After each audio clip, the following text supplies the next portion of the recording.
So another huge misconception about the scripture is eye for an eye, tooth for a tooth. And as far as I remember, when Jesus was talking about eye for an eye, tooth for a tooth, he was talking to this group called the Sadducees, which Saddukim in Hebrew.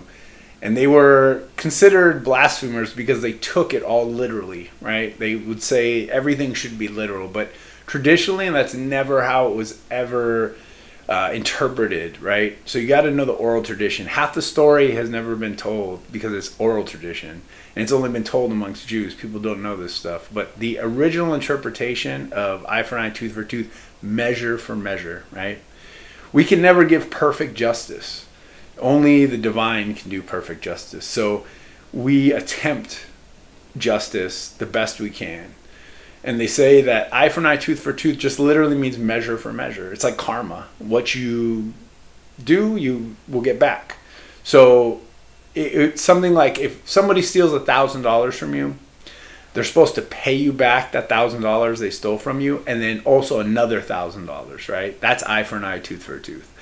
Meaning they have to pay you back your money, plus they have to lose $1,000 of their own money to know what it's like, right? To taste that, like, what it feels like to lose $1,000. It hurts, right?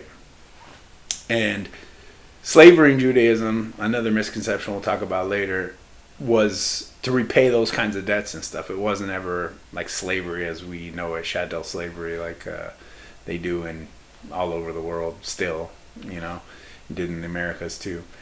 So it was more of a teaching thing. But another story of eye for an eye, tooth for tooth would be something like this, right? So if it's literally an eye for tooth, right? Let's say a farmer is plowing a field and a painter is painting on the side of the field, some beautiful valley or whatever, the farm. And a rock from the plow shoots out and hits the painter in the eye, right?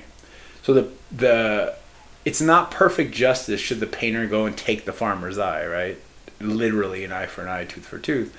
Because a painter is now never going to paint again, right? They have no depth perception. So their eye is worth much more than the farmer's eye. The farmer can still plow a field and plant a field with one eye.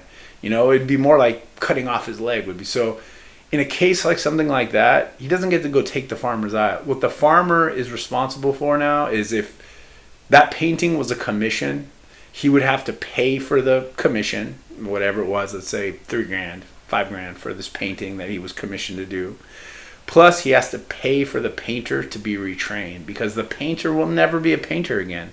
He's lost an eye. He's going to have no depth perception. So odds are he's going to have to do some other career now. So this farmer has to pay for this new career and get him on his feet so that he can go out and make a living for himself. Now he'll never be a painter again. And that's eye for an eye, tooth for a tooth. Measure for measure to the best of our ability to be just.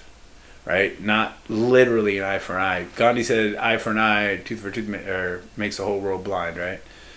And that's when you take it literally. And people don't understand how it's never been, according to Judaism, interpreted that way.